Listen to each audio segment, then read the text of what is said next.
I wanted to get into the ring when I was like 12, 13. Well, I always wanted to be a wrestler, but I feel like I was like the right age. But then, my parents at the moment, they weren't, fully 100% with it. It took some time. And then at 16 is when I finally got into the ring. Like Devon Evans was there, Jackson Drake. They were there when they were like young. I was there on the night when you won the belt. Also, who was there, which Javon Evans was in the building. We're like, Javon Evans? What the hell he doing here? Yeah, that's my brother. That's my brother. Yeah. If you had a promotion you could work with, what promotion would that be? I would love, to go to Japan. Now, I know we also brought up a little bit about music, and I've been waiting to ask about this. Your theme song. Yeah. Bro, where did it come from?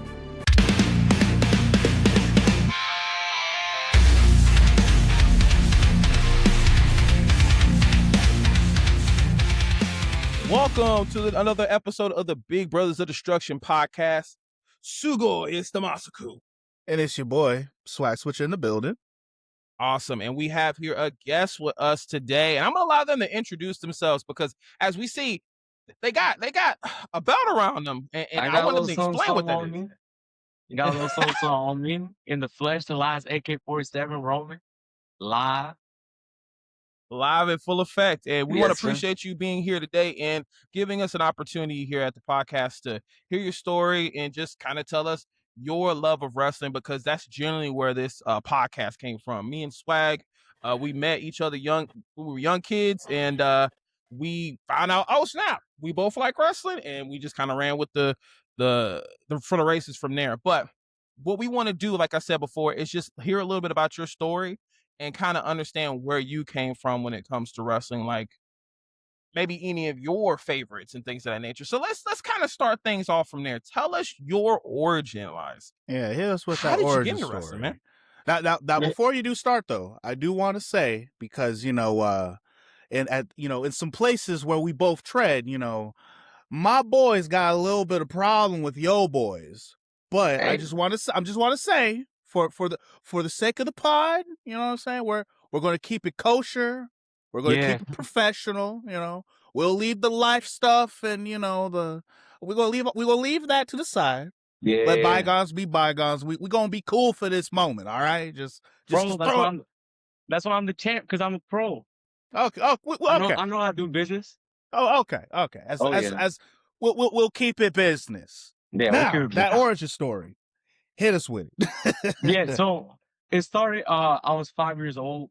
I didn't know nothing about wrestling. I didn't know nothing. I was 5 years old. But I seen my friend, he had a poster of John Cena. And I was like, who's that? And he's like, oh, that's John Cena or whatever. And you should watch wrestling. And I was like, I don't know about that, whatever. And then on TV, it was a Sunday, and there was WrestleMania. Somehow we got it for free. I ain't gonna say how. But we got WrestleMania for free. And then the first match that I saw was Shawn Michaels versus Ric Flair. Yeah. I was there at that one too. And that's the only match I remember from that night. There was like people crying, all this stuff. And as a kid, I was like, why the heck they crying? Like, I didn't get it at the moment. But I was so like invested, and like people were so invested into that match that I wanted to get invested into it. So after that, I started watching Raw, SmackDown, started watching everything. And then, from that's when I wanted to become a wrestler. And then here we are. That's a good one. That's such a good, that is like a very perfect pay-per-view, especially with all the matches that we had on that night. There was the ladder match, freaking Undertaker. Who did he fight? I think he fought Edge, if I'm not mistaken. Yeah. That was where he thought he could beat the streak. Yeah. People got set on fire in the stands. Like, it's a good WrestleMania. WrestleMania. Very good one. And I mean, with the story of Ric Flair and Shawn Michaels in general, that was just peak cinema, especially with the "I'm sorry" kick. And it was just like, for Ric Flair to ride off in the sunset at that moment would have been perfect. But then there's TNA. So, yeah. There's TNA and Ric Flair's Ric Flair. I think he always said the fact that he had to go back to working because he got a divorce. I'm like, well, you know. Yes. But to hear that was the match for you. that kind of got you invested into wrestling. Did you ever do anything as a kid, like play any wrestling games? Did you ever have any siblings you wrestled with? Like, how is that flow of after watching that? Yeah, I have an older brother. He's like a year or two older than me. We would always wrestle. Our parents would tell us to stop. We'd keep wrestling, hurting ourselves, all that. But yeah, playing video games, wrestling video games, everything wrestling after that. Wrestling toys, everything was about wrestling after that. So I got like fully invested into wrestling and nothing else. Full tilt. Yeah. Man, he said he had wrestling toys, swag. We don't meet a lot of people that understand the toys like we did back in the day, man. Listen. Now, like, I'm sure you probably had the wrestling ring. Did you have any other like extra bits? Like, did you get the Titantron? I had the Money in the Bank, the Jack Specific Money in the Bank. Yeah, and then I have the ring with it. But that's the Okay. only thing I had. Yeah. That's fair. Dang, That's fair. no steel cage. No, that's like Nah, I wanted to, but we ain't had it like that back then.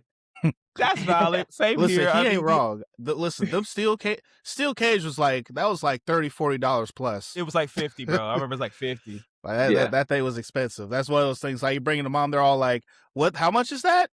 Put that shit back. Put it back. Yeah. Put it back. Or they'll hit you with the not today. And the day never comes. They never came. Never came. So knowing that you also, were using toys and playing with the wrestling toys and everything and had your own setup. So you mentioned games. So we are also very big when it comes to wrestling games too. Did you have a favorite growing up? Oh man, I like SmackDown versus Raw 2006. I believe it was. It's a good one. It's a good one. Yeah, it was like a 3-pack. I think it was SmackDown versus Raw 2006, and then 2007. It came like in a 3-pack. That wasn't the ECW one, was it? I don't think I was. I think ECW was a 2008 one. I think he might be right on that. I think you might be right with that one. I'm gonna look that one up. But yes, that I have for the PS2, and I killed all those games. I think 2006 was my favorite one. You know what? This is the good one because this had bumpy knuckles on it. This is the Cena and Batista cover one. Yeah, that one.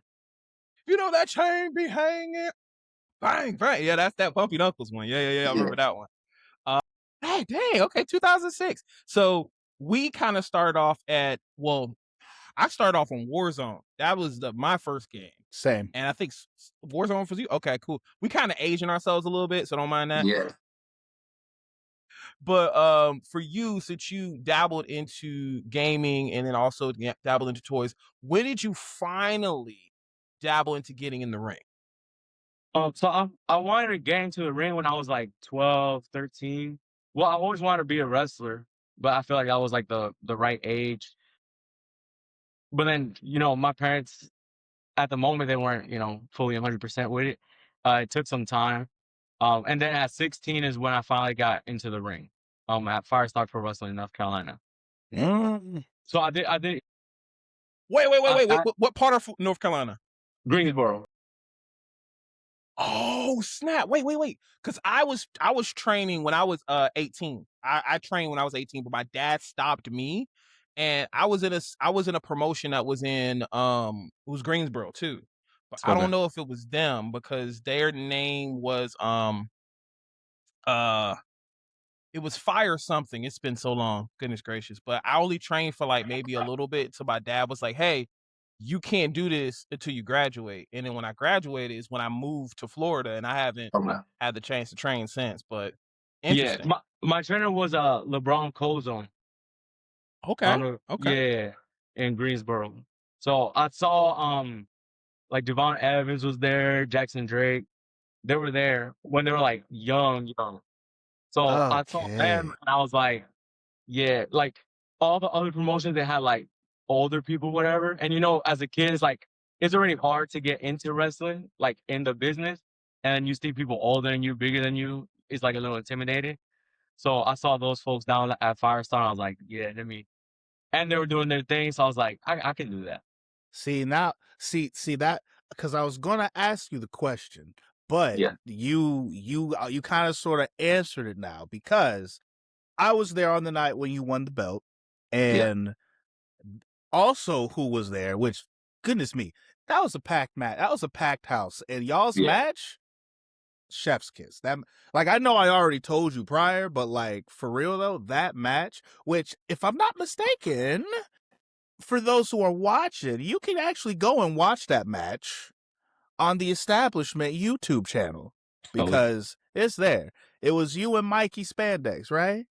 Yep. But yeah, so moving forward with it though, Javon Evans was in the building. And I remember when I showed up, they were all like, "Hey, do y'all know who's here?" And we're like, who's here? Because we was also watching it on like the YouTube at the time, because it was on the YouTube live. And so I was like, "Look in the front row. Javon Evans is here." We're like, "Javon Evans? The hell he doing here? Who he know?" So now that you say that, so you went to the same school as Javon Evans was at training, and that's how y'all know each other. Yeah. That's my brother. That's my brother. That's what's up. Yeah. Yeah, that's what's up.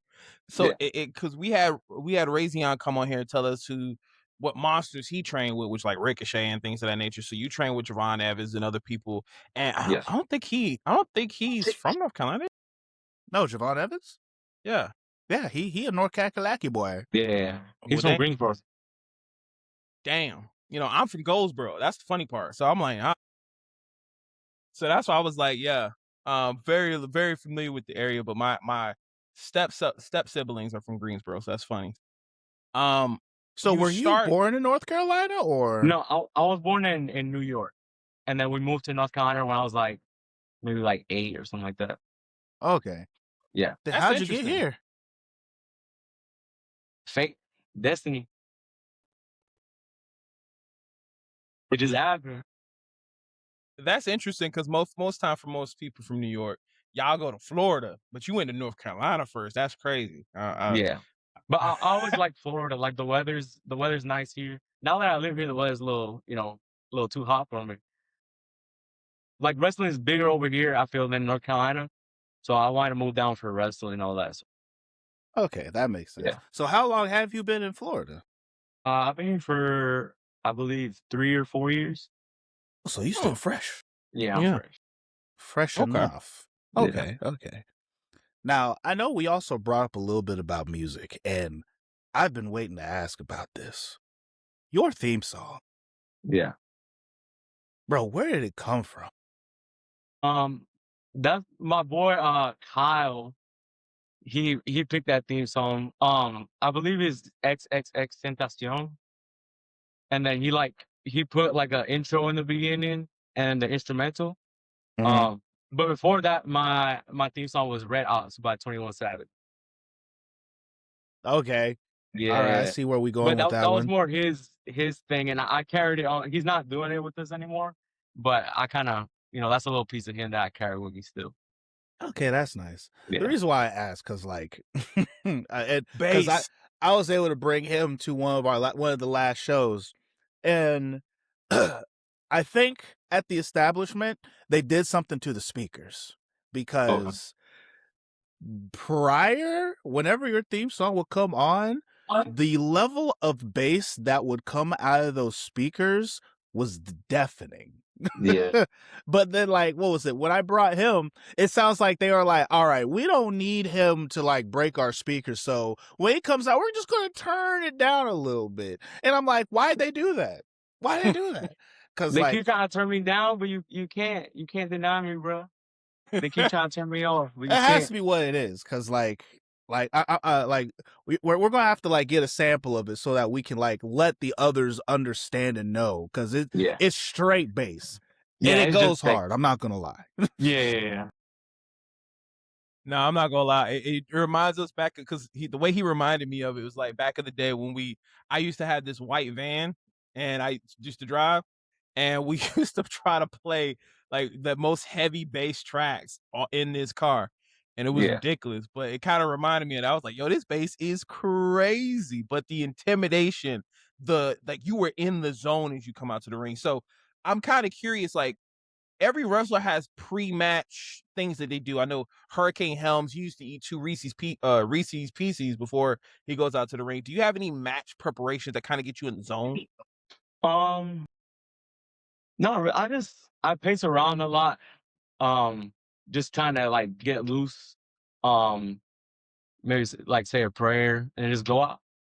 Just do my thing. Bet. Yeah. It's like Bet, once bet. I walk through that curtain, I'm locked in, you know?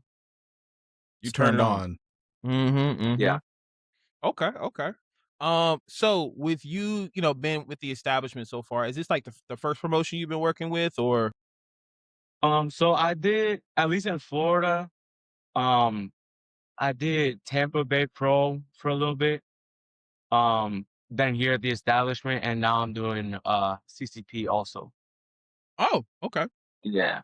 So you've had the chance to travel. So you probably got some wrestler stories with these travels. Then, is what you tell them. Yeah. I mean, I usually travel alone now. Back then I used to travel with like Javon and Jackson Drake and all that. But they were younger, so I was the one driving and they were the one sleeping in the back. Bet, bet, bet. Yeah. So, So you you got got any? anything incriminating on Javon Evans? Yeah, Nah. we always blast him like up. to ask that. Nah, he's good. He good. Okay, well, any particular stories that you have that you were like, whether if it's on the road, any like ribs or anything you guys used to pay. I don't know if you straightforward like I'm gun ho on the road, or anything that you may have experienced while at certain locations that were just like, oh, that was crazy. Um, just learning a lot. I mean, we were all pretty like focused on what we were doing. So just learning from LeBron, Colzone, and Javon and all them. It was really good. I feel like I can take that now into what I'm doing. I see Javon a lot, but I don't see LeBron as much. But I still feel like I can take what they taught me into what I'm doing. That's why I'm trying to get to another level because I see them, they're at another level, and I'm trying to get there with them. That makes perfect sense. You're trying to Yeah. meet them at that level at some Yeah. point. And, obviously we know Javon is in WWE now. And, everybody has their dream promotion to maybe one day work for. Now, by any chance, because I saw that you're a New Japan fan. So, like, I'm Yeah. curious. Yeah. If you had a promotion you could work with, what promotion would that be? I mean, the right answer is any promotion, but Okay, obviously. I would love, to go to Japan. I love to work for, AEW, Ring of Honor. I was a Ring of Honor boy, I was watching Ring of Honor when I was a little kid a lot. So I would Okay. love Ring of Honor, New Japan. But yeah, any place that picked me up, I'm ready. If he was watching Ring of Honor, especially at the time that you're talking about, oh yeah, you was exposed to some good wrestling. Oh, I was watching Kevin Steen, El Generico. I was peak Ring of Honor. Oh, okay, yeah, you were definitely watching some good wrestling then. Yeah, Adam Cole, the Bucks, all those, and yeah, that definitely is a good time. I mean, in fact, I think that might have been around Jay Lethal when Jay Lethal wasn't champion at the time, was he? I think that was a little bit. That was like when Cody came in, and then he beat Jay Lethal.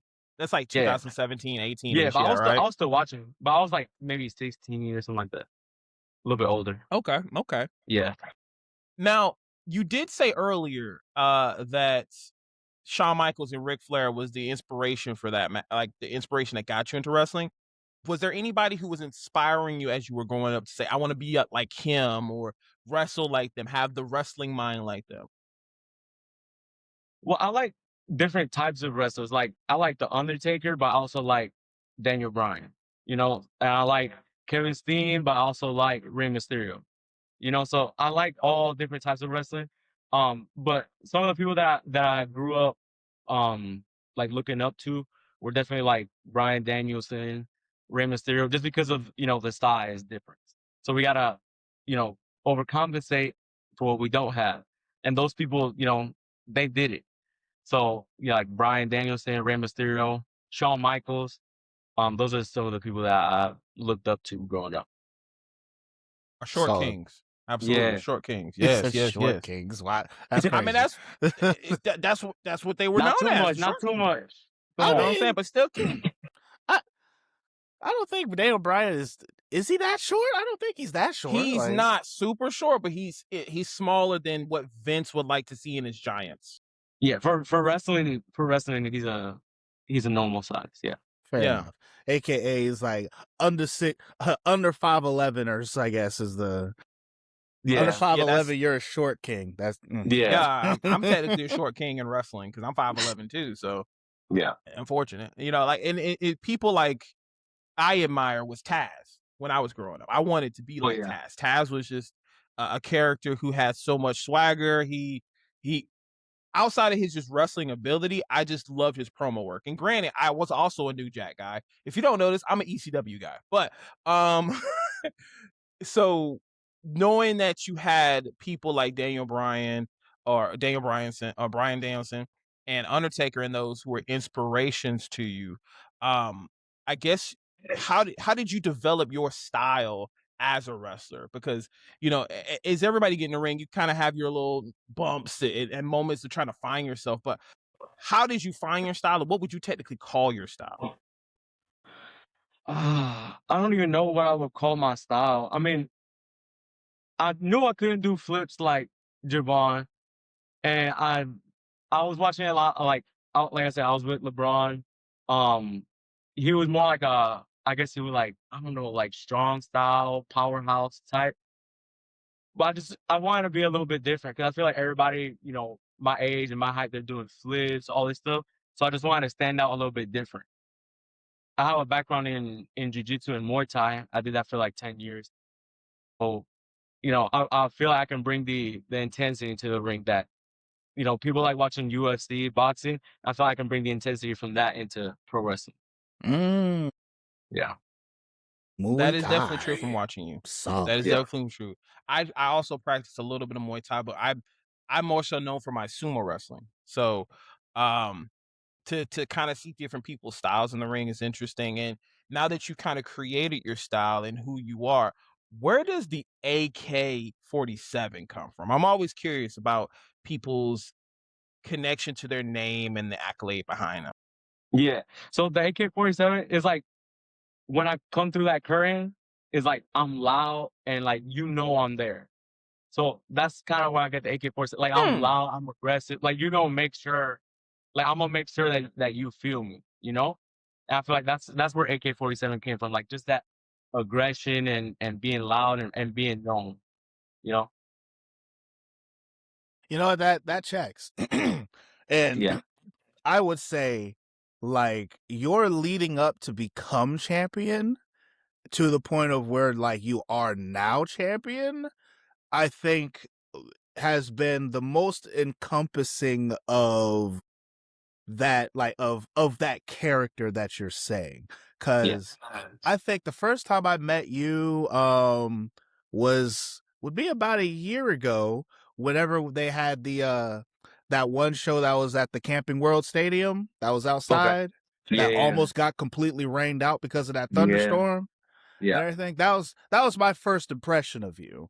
And it's like seeing you from just that point, which I think that was like what, June, July-ish last year. So like June, July-ish, all the way June, July-ish, going all the way up until now. Like, I think the AK has, if it wasn't there before and I couldn't see it, I definitely see that AK personality now. Yeah. And so, which, I mean, and now that you're rocking the championship, like, I have to say, like, your matches have been like banger after banger after banger so far. Appreciate it. Yeah, the more I'm in the ring, the more comfortable I get. So, it's only gonna get up from here. Like, it's funny because I'm like, I don't know how you will ever be a babyface again. Like, it's no, you're no. Oh no. So, out of curiosity, like, which one do you prefer? Do you prefer heel over babyface?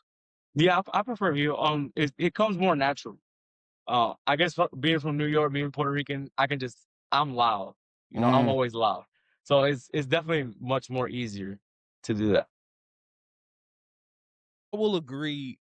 At the same time, from our upbringings, a lot of that can be natural, you know, whether if you from the hood, whether if you from somewhere like New York, it's kind of natural because we have to be tough. We have to be brass with how we present ourselves.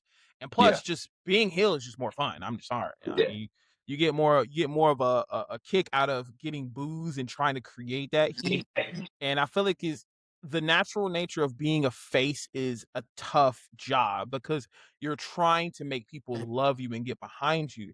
And it's easy to be like, man, fuck all y'all. And you just get booze. Like it's that, but it's how you're getting the booze, it's how you're getting the heat. So when you are naturally trying to get that heel heat, what is your thought process? Are you trying to be just as loud as brash as being an AK? Or are you trying to not get that X-Pac heat? Let's not get that. Yeah. What is your thought process as a heel naturally? Yeah, I mean, like I said, just being loud. Nobody likes a loud person, you know, especially, you know, some of my height and my size. It pisses people off because I'm so loud, but there's nothing they can do about it. You know, like they can't step into the ring, they can't jump the barricade. So all they can do is boo me. So that's where it comes from. Just being aggressive and loud, and people are intimidated by that. And you know, that's where I come in. I say a perfect example of that. It definitely reminds me of the Dudley Boys, ECW. Now, granted, not as provocative and Yeah. just being as, but still, like that to me is a great representation of real heel heat back in the day. Man, those people would be willing to jump over barricades to knock them out. But Yeah. It's what that you're doing, I could see that in resemblance as well. yeah, it's that teetering on like super heel heat and almost go away heat, but not quite. Yeah. Well, they want me to go away because I keep being their favorites, but I can't go away. I Apparently mean, you not. have been on a roll right now. Yeah. And since you know you got with the establishment now and you have your faction currently, which is Latins in full effect. Yeah. Tell me, how did that how did you come up with that? So they were doing their thing. They were whooping on his boys, on Swag's boys for a minute. They was moving that tail. And you know, they're the best tag team in the establishment. So obviously, you know, the best wrestler in the establishment, being me, the champ, I had to team up with, you know, the best tag team in the establishment. And we got the same upbringing. You know, we're Puerto Rican from New York. So I feel like we've been through the same, even though as at different times we've been through the same life, you know? So that's where we had to come together, Mm. and now we're doing our thing. Running roughshod is what it is, but Yeah. you know, that's We'll say the name itself, because I'm a big fan of LAX, and I mean, me and Swag used to watch them in TNA. But once I Yeah. found out, I was like, the acronym was left. I was like, ooh, that's cold. That's cold. Because at the end of the day, you could say, hey, you may have tried a lot of things, but you can't beat life or something like that. Just like something of that nature. I was like, man, there's so many things you could do and you could just flip that. And I was like, that's a great name. And honestly, for any faction, the name is a make or break in it. We mean, we look at the vision and that is just one thing we could say is not as great currently, but outside of just what you're doing currently in the product, what do you think of just current wrestling? I know we here at the Big Brothers of Destruction, we enjoy story, but with what's going on currently in wrestling, what are you seeing? What are you noticing? And how do you feel about what's currently going on in wrestling? I like it because it's very different than when I was a kid. When I was a kid, it was more like characters and gimmicks and all that. And obviously, me in wrestling, like I say, I'm the realest wrestler in pro wrestling. So I love just the realism in wrestling. So it's not a lot of like gimmicks and a lot of characters. So I really like it now. There's like everybody being themselves, because not everyone has to be good or bad. You know, like you just live in life, and if you don't like a person, you fight, and if you like them, you team up. And that's what I like. That's like the more realism in wrestling. who's Swag, the you see what I'm wrestler. saying? Well, Yeah. The mean, fact that he can flip the life thing in just so many different aspects, that's just dope. I like that. I mean, that's fair. That's fair. That's fair. Who is so right now, out of the different promotions that are going on right now with the mainstream promotions, I would say, which one are you watching the most at the moment?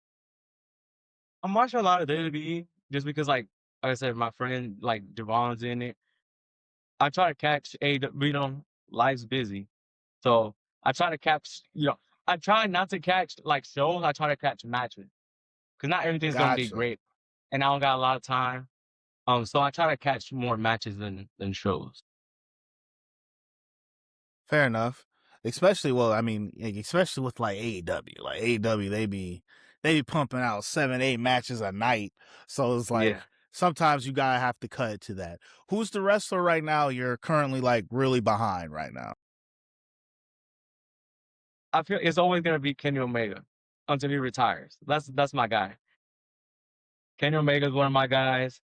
I like Okada. Uh, Cody is my guy. Roman Reigns is my guy too. So yeah, those are the people that I'm always watching. Got you, got you. Because you had mentioned Kenny Omega, and man, we're kind of talking about this earlier before the interview, and how Kenny Omega's run in 2015 or was it 2016 was just crazy. So, was that kind of when you got introduced to him originally? Yeah, that's when I got introduced into like New Japan because I was watching a lot of Ring of Honor, and then a lot of WWE, sometimes TNA. But that's when I got introduced to New Japan, and now I have to wake up at 2, 3 o'clock in the morning just to watch Kenny. So, Mm. and I was never disappointed. So I was like, this is my guy right here. Ooh, we kind of lost you there for a second. Hold on, you were saying about Kenny and having to wake up at 2 o'clock in the morning to watch it. Yeah, yeah, yeah. And like he was always putting out bangers and stuff. So I was never mad that I had to wake up at 2, 3 in the morning because I knew I was gonna watch some good wrestling. So yeah, that's been my guy for a minute. I've been trying to show that to Swag too, and unfortunately, he did not get the chance to see this era. He is currently watching the current product, and Okay. one of the things that we've noticed in certain promotions, there are not a lot of stars that are Mhm. out here right now. So it definitely, I would encapsulate if he could have watched that era. We both can agree that Yeah. was peak New Japan. Yeah, yeah. Way different. Yeah, I can't Absolutely say peak. what. It's hard to say what you would call New Japan right now. Like New Japan's going, like it's almost as if they're going through, like I would say, like their new generation era, where it's like Yeah. they're just getting all these new guys, throwing them at the fans, seeing who sticks. Yeah. Like It's like I feel like it's like a poor New rebuilding Japan. process. Like they got rid of all the old stars like Tanahashi, Omega, Osprey, all of them, and now they just gotta build new stars. So I feel like it's like a rebranding, I guess, or like a rebuilding. Absolutely. I do agree on that. It definitely is a rebranding because I am a very much a Yoto Ice kind of guy. And to me, he's the biggest star over there currently. But Yeah. um Uh, say for you now, we talked about dream promotions or things of that nature. If you had an opportunity to have a dream match, whether the person's alive or no matter the promotion, what would be the match and what would be the stipulation of the match? I just like a regular singles match. Um, like top three, I say Eddie Guerrero, Undertaker, and Kenny Omega. I could definitely see how those matches would go in each way, with Eddie Guerrero, especially, and then the Undertaker. I could see the David and Goliath story type, and then Kenny Now, Omega, you now getting hold hit on. hard. When it comes to the Undertaker, which era Undertaker we looking at? Are we looking at Well, Old like Dead Man or American Badass? no, Dead Man. Yeah, from like Okay. 2008 type. Yeah. Like when he was wrestling Shawn, Oh, like someone like that type Randy of Orton, yeah, yeah, yeah. the Shawn match. Okay, The okay, okay, Shawn, okay, yeah, okay. yeah. I think that is still somewhat the same era when he went against Randy Orton, I believe, when he came out the Yeah, it was like casket, the right? same thing, yeah. Yeah, It's the yeah, yeah, same. yeah. It's the same iteration of the Dead Man, at least. Yeah, So. yeah, yeah. Yes. We are very much a ministry of darkness, Undertaker. And Okay. but that's again because we came up with the Attitude Era and things of that nature. But Yeah. I know Swag has a particular question when it comes to people who, after we find out their dream matches or ideal match situations, he likes to flip it a little bit with a question that takes wrestlers like yourself in a situation where you have to think, what would I do here? And Swag, let me go ahead and let you throw that at him. Okay. So here's the scenario. You get scouted out. Some new hotshot billionaire who's about to start their new wrestling promotion. Gonna go straight to TV when they get it going, all right? They find you and they're like, yo, I like your face, I like your style, and I like how you do things in the ring. I want to make you my main guy on the promotion. However, you gotta scrap your current gimmick and your current act. Yeah. Because of that, how are you going into this new promotion? What's going to be the new act? If you had to scrap the AK, if you had to throw the AK in the back, what are we doing now?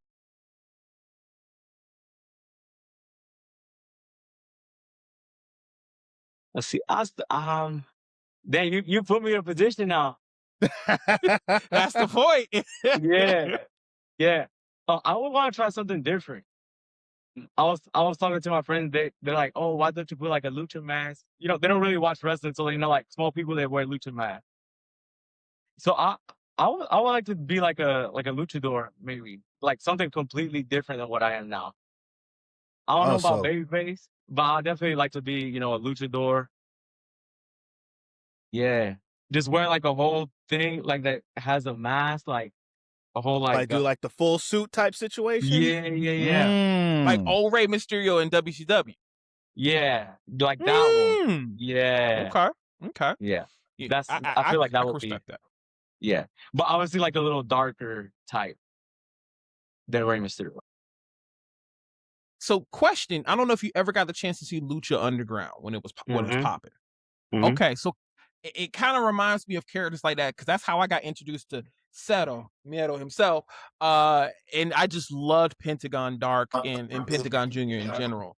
And Yeah. to me, as a luchador, he just has something that to me nobody else had. But are you kind of similar vibe is what you're saying, like that dark essence? Because you do have a martial arts background, so it's kind of Yeah, like that. Because I feel like a lot of luchadors, like they're doing flips and they're doing all that, but you also got to think longevity.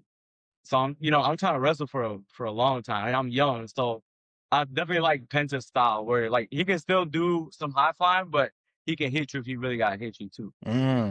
Yeah. Absolutely. I will agree. Seeing him versus Vampiro is always going to be one of my favorite matches of all time because it didn't need a lot of flips. It didn't need a lot of things because obviously Vampiro couldn't do those things at that point Yeah. in time, but it was the storytelling. And that's something we here in the podcast. We enjoy storytelling. That's one of the elements that we thrive off of. What puts asses in seats? What makes us care about the match? And we know some people have different perspectives of what they want to do in a match. So to you, whether if it's the promo, the entrance, or the match itself, what is the most important element of I guess wrestling to you? For me, like, I was always taught there's no right way to do professional wrestling. So it can be wrestling, it could be the entrance, it could be the gear, anything like that. But for me personally, yeah, I feel like it's the promos. Like I grew up on Samoa Joe, The Miz, and now I'm watching MJF a lot. So I definitely feel like it's promo. That's how you're gonna get them first to get to their seat is by the promo. Because if people don't watch wrestling, everybody know how to talk, everybody know how to listen. So it's definitely, promos, and that's my thing is promos. Man, I hope the wrestling industry hears this because there's a piece of me that feels that like, especially in places I'm not even going to go into the specific places Yeah. because then I'll get on a tangent. But it's like I feel like the art of the promo is getting lost a little bit.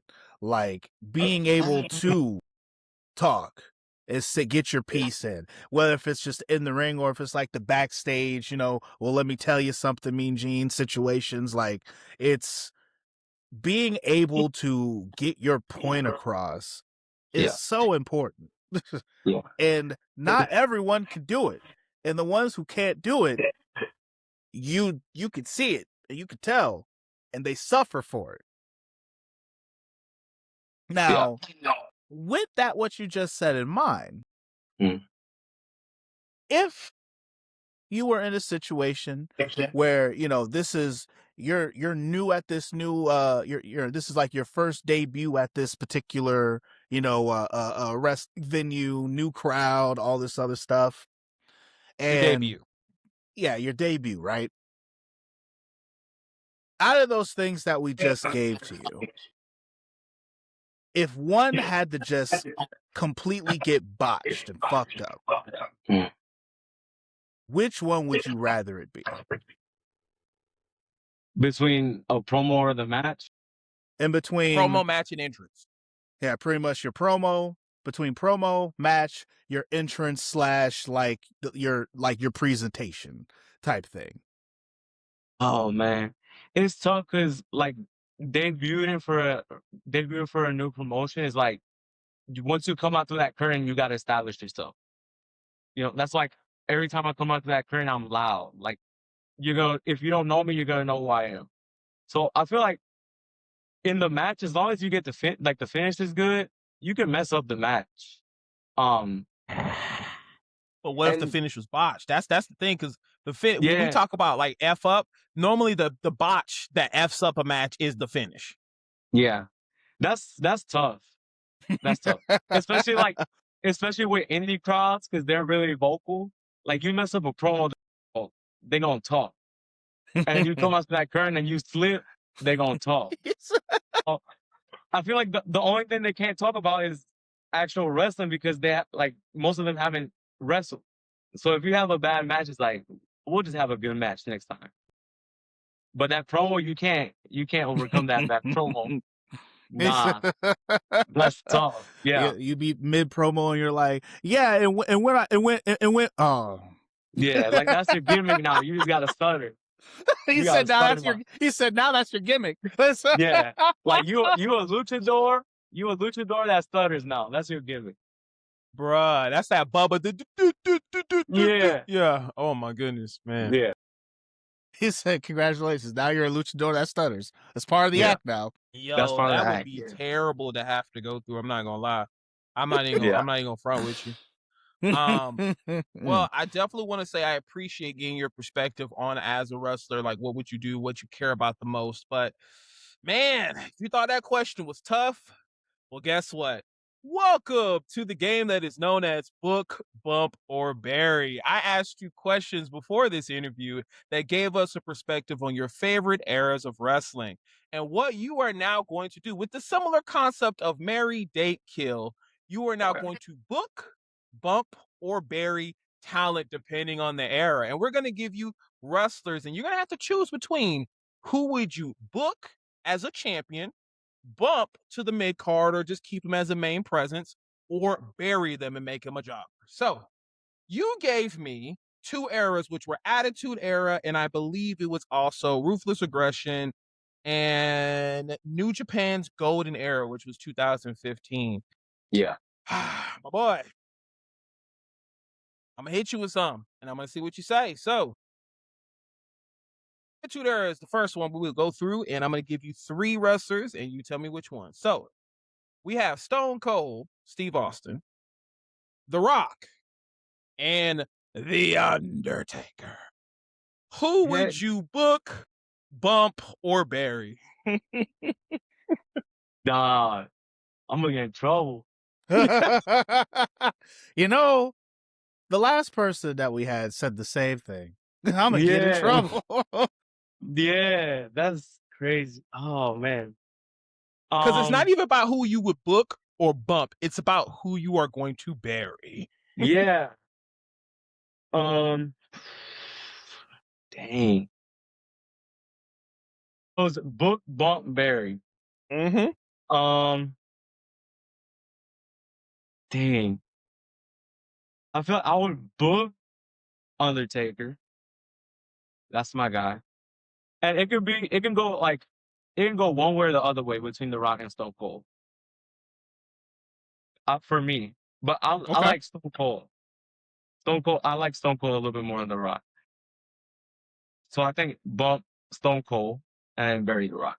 Bury You know, The Rock. the last person crazy. said the same thing about The Rock. They flipped with Stone Cold and Undertaker, but Okay. they said The Rock they would bury, and that's interesting. So, as a booker, because this is a game about being a general manager, because Swag, he loves the general manager mode on any wrestling game. So, as a booker, what is your reasoning behind why you would book Bumper Barry? And you don't have to give us like, we're not here to shame anybody. We're not here to talk down about anybody. But if you are a booker, because every booker has to do this, why would you make that set decision? I mean, feel free to shame and talk down if you're really into that. Like, who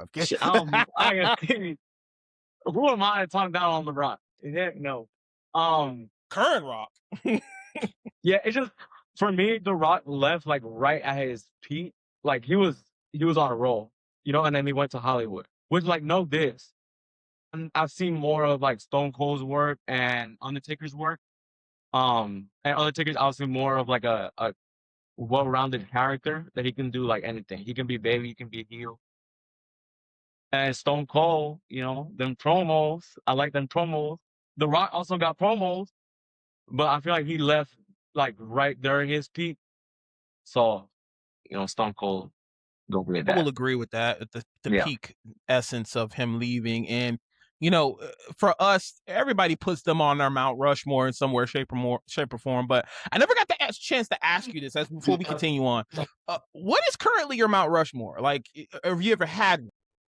Yeah. Every day I feel like every day it changes.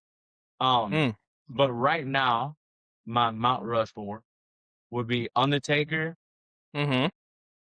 Kenny Omega, Mm-hmm. Jushin Thunder Liger. Yeah. And I don't know, cause I was I was watching WWE a lot when John Cena was doing his thing. So I feel like it could be John Cena, it can be let's see. Jeff Hardy was my guy.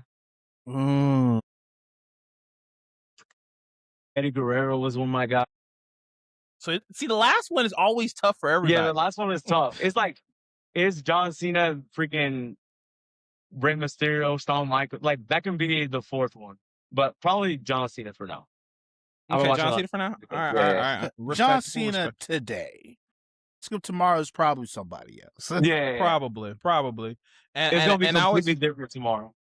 I always feel like that's a tough question for everybody. So as we continue on, I'm going to give you two more from the Attitude Era. We're going to go to the next one. So now from Attitude Era, we have Triple H, Mick Foley, and Kane. Who would you book, bump, or bury?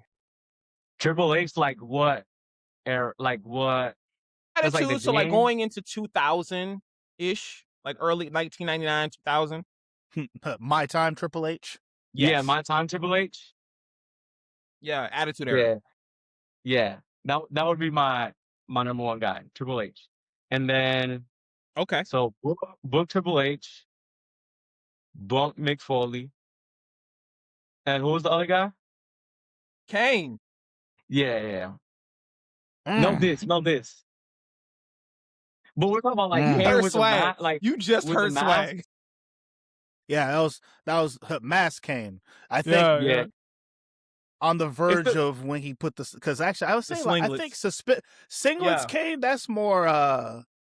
That's 2000. That's 99. 2000. So that's still in that. Okay. Yeah. Okay.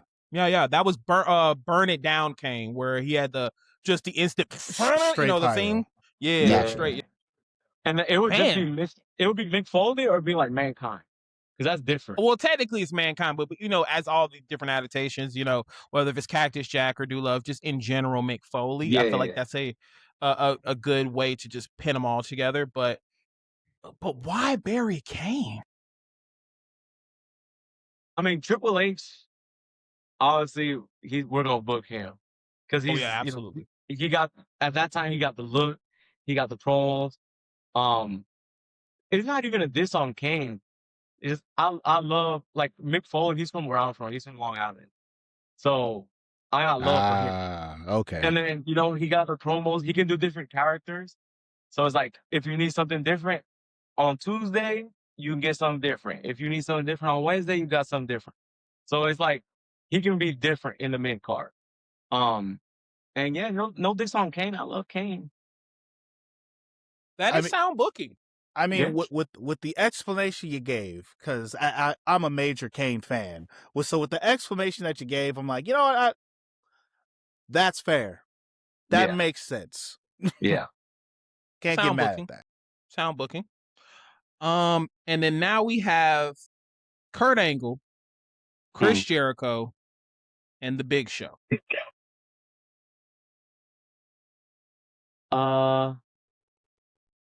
Dang. You said Kurt Angle, Chris Jericho, and The Big Show. Mm-hmm. Yeah, book Kurt Angle, bump Chris Jericho, and then bury Big Show. See, you don't like big guys. I'm not big. I'm not big. He said, "This ain't no land of the giants." Like, yeah, we gotta give everybody a chance. I can respect it. I mean, he did give Undertaker his spot. So Yeah, I mean, Undertaker's my guy. Hold on, Swag. But there's a difference, man. Remember, we talked about this. There's a difference between a big man, a monster. So come on now. I mean, this is also true. Yeah. But okay, so good job on the Attitude Era version as we jump right into the Ruthless Aggression era. And right out the gate, probably about to hurt your soul again. We got John Cena, Batista, and Randy Orton. Book John Cena, bump Randy Orton, and bury Batista. Damn. He really don't like big guys. However, I mean, in his defense, that's all you can really do with that system, you know. Like, I mean, yeah. I know I'm not putting Randy Orton over Batista. I'm sorry. I'm not putting Batista over Randy Orton. Is what I meant to say. Yeah. Like, Batista's great, but Randy Orton's greater. Randy and John Cena's John Cena. Like, you can't touch those guys. And they came up at the same time, so that's interesting to say the least. Now, the next one might be a bit tougher for you. So, we got Rey Mysterio, Eddie Guerrero, and Jeff Hardy. Dude, what? I gotta get off this podcast now, man. You can't do that. They're all for the Ruthless Aggression era. What are you talking about? He said you can't do that. But he said that's illegal. Like, Jeff Hardy talking about like face paint, or this would be Ruthless Aggression. So I think it would be face paint. Yeah, face paint. WWE champion Jeff Hardy. Yeah. Damn. Nah, bro. Book Eddie Guerrero. Absolutely. Bump Jeff Hardy and bury Rey Mysterio. Damn. I know that had to hurt. I know that had to hurt. I'm sorry. I know that had to hurt. You can't do that to me, man. I'm not even gonna let you explain it. I'm not even gonna let you explain it. Yeah, I can't explain that one. It just hurt. That's all I know. He said, I'm gonna put this on the table. I'm gonna cry about it later. We're not talking about it no more. Yeah, I gave it. That's it. Don't ask about it. Everybody gets one, as Spider-Man says. Everybody gets one. All right. So last one for Ruthless Aggressions. We got Edge. We got Rob Van Dam. And we got Booker T.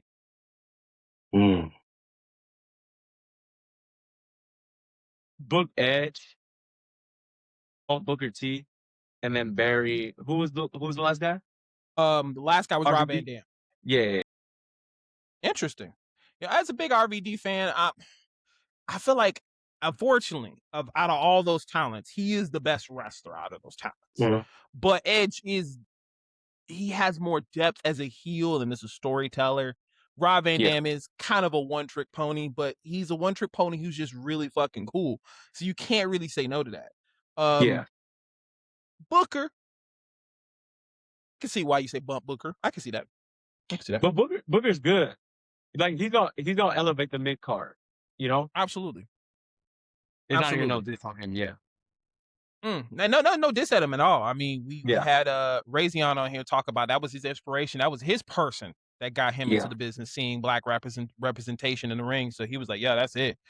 Yeah. So now we going into the golden era or the modern era of New Japan. And this one, Mm. I'm hoping this one's gonna be tough for you. So we gonna see. Yeah. So we have Okada, Tanahashi, and Shinsuke Nakamura.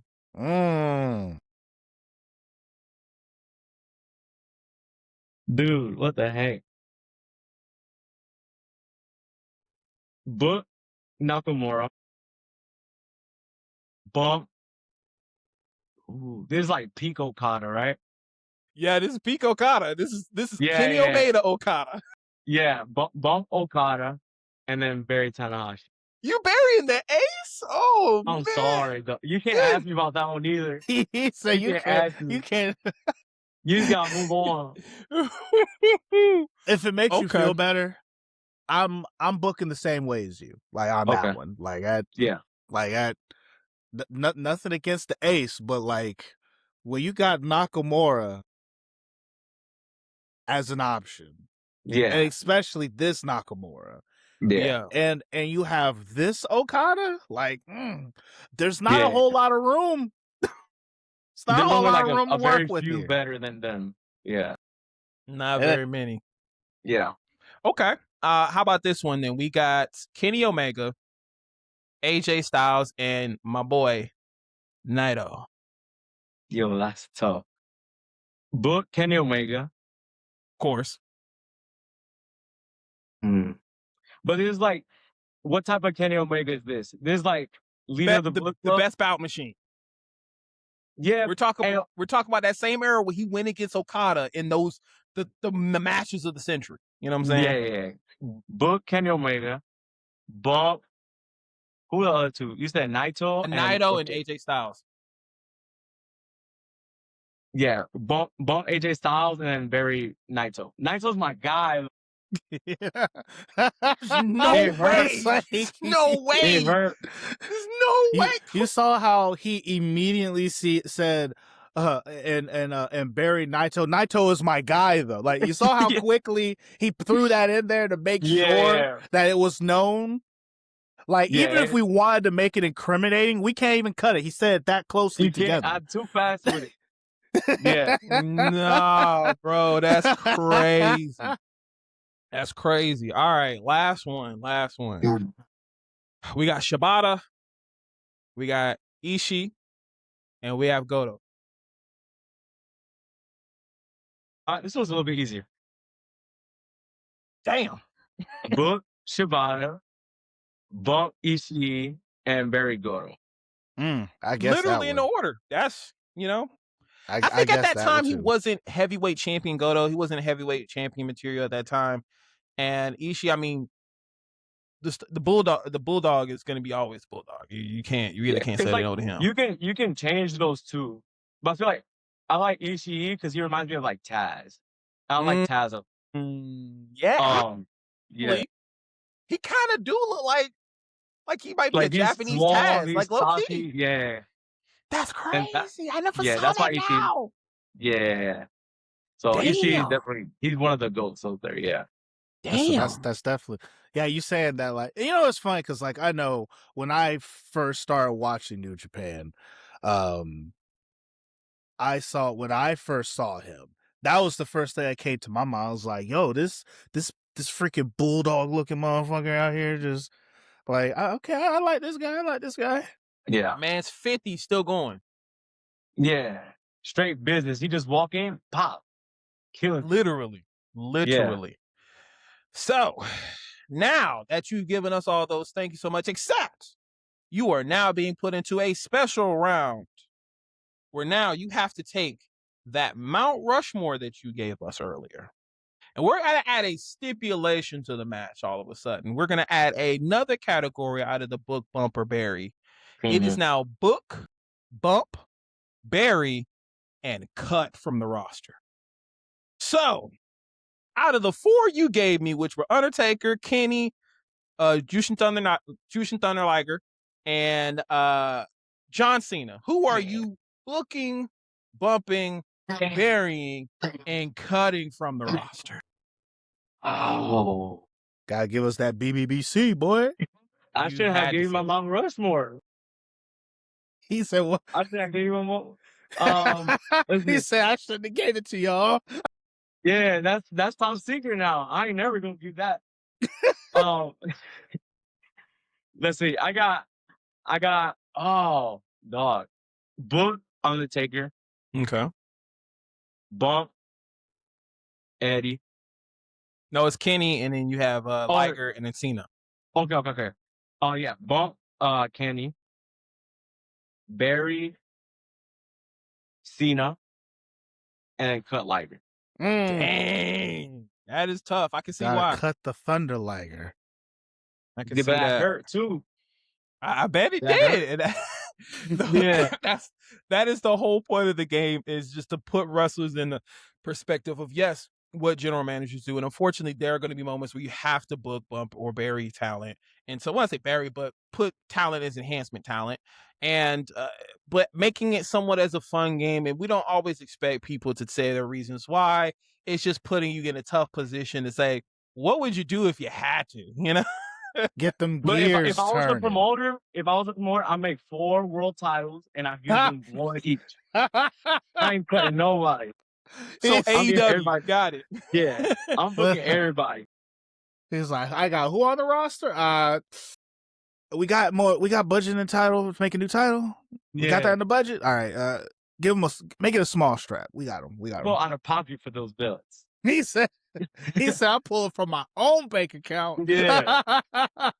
That's kind of what Tony Khan is doing somewhat with current talent and things of that nature. He is making sure these boys eat. You know what I'm saying? He's making sure everybody's eating with these cards and how big these cards are. So one thing we can give to Tony is he's making sure his people are being utilized in some way, shape, or form. Everybody can't be top talent. Everybody can't. But trying to give people a space in wrestling, I will give that much to Tony. He is doing it. Yeah. Absolutely. Well, AK's 47, man. I definitely want to say I appreciate you being here with us. And before we kind of wrap things up, is there anything you would like to let the audience know? Granted, this will be posted later on, but anything you would like to let the audience know, especially for people who might be inspired in getting to wrestling, maybe some positive insight, but let the audience know what's up. Yeah. I mean, I don't know. Just do your thing. Follow your heart. Don't be afraid to take no for an answer, and don't be afraid to speak up for yourself. And yeah.